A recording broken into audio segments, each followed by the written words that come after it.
towards the end there, a very, very lucky pigeon. I don't know if anyone saw it. And off to the left-hand side. In fact, that pigeon, they are one of the rarest birds we ever see here at ground.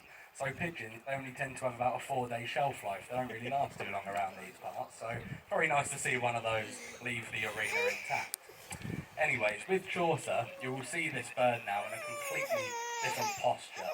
In fact, when this bird's flying around, we very rarely see any other wildlife, and that's because with falcons, that long pointed wing shape to other birds usually spells impending doom. They try and seek cover, they get into the trees, and they leave the skies. And that's because with falcons, they stoop, they dive down. They're extremely quick birds, very manoeuvrable, very agile. And with falcons, they often rely on punching their prey out of the sky rather than directly binding into it, so they just like to clip it with their really long toes. Now the posture you can see here, it's known as mantling. In fact, the word mantle, I mean, some of you might be lucky enough to have a mantelpiece in your household. It usually means it shrouds and protects a fireplace. And what birds of prey do is they use their wings to heavily mantle over the top of their quarry. Now, if you see things like, say, a sparrowhawk, they will completely eviscerate a blue tit in your garden. They do this because they don't want you to come and steal it. And that's what Chaucer's doing now. He's making sure none of you head on down there and steal his tasty piece of chicken. Hopefully none of you will. We've just had our lunch break and there's a lovely restaurant down the bottom part of the ground, so I think we'll leave Chaucer to do what he wants to do. But with this little falcon, it's all about giving him a bit of time, a bit of patience to enjoy his meal and do what he wants to do, because he's just worked his socks off. Sometimes with falcons it can take a few minutes before they start eating that food. And that's because he's just really, really worked. He's flown in excess of over 80 miles an hour from time to time there. Could you imagine running the London Marathon and as soon as you've finished, someone goes, right, here, eat that roast dinner? It's not going to sit very well, is it? So you're going to have to bide your time. Same with animals. Cheetahs, for example, once they've caught whatever a cheetah catches, so like an impala or anything like that, they have to wait a good 20 to 30 minutes before they can eat that food to catch their breath back. But with falcons, it tends to be a bit quicker, and that's because they can regulate the airflow in their intake whilst they're stooping at these incredible speeds. To do with their nostrils, they've almost got little tubes in their nares, as we refer to them as on birds of prey. That's what filters the airflow, so he doesn't come back as a little ball of feathers. He's just a stooping missile.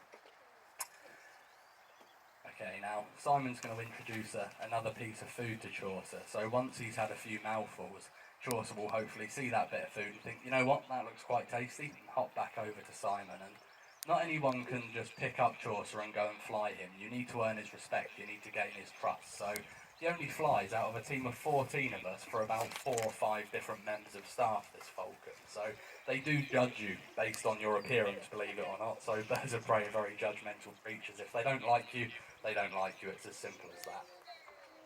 Now, lanner falcons, they are a migratory bird of prey, so you will mainly find them trying to catch swifts and swallows. That's their favoured target, so they will migrate from Africa to Europe in search of those birds. They can travel extreme distances. We don't find them living here in the UK. We do have 4 native falcons, however. We have the iconic peregrine falcon, kestrels, I'm sure some of you are familiar with. We also get hobbies and merlins, which are even smaller and even lighter. Now Chaucer is back up on Simon's fist there, we'll bring him a little bit closer so you can see him in all of his beauty. He's a very good looking little bird. So they're about a third smaller than the peregrine falcon that we find living here in the UK. They're a very close relative, mind you, but they have this amazing little red patch of feathers running down the back of their head. We refer to this as the nape feathers on a bird of prey. So he's a really vibrant looking little individual, and often on lanner falcons, on their breast and their kill bone, straight down the middle, they often have a little love heart speckled pattern, which I think is really quite dainty on these birds. But that was an amazing performance today, so a big thank you to Simon and a big thank you to James, wherever he's headed off to, so that was really, really cool. They're going to head off behind the scenes, and all Chaucer will need to do for the rest of the day is enjoy his meal and have a bath and relax, and that's all there is to it with him.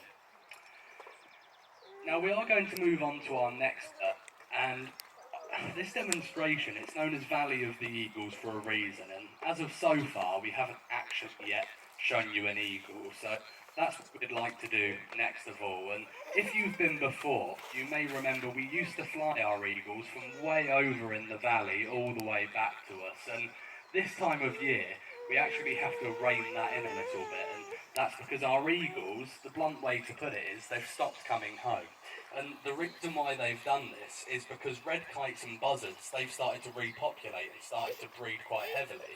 In fact, we believe 3 buzzards have actually just fledged their nest and left within the last week, just over on the right-hand side in that tree line. And red kites down in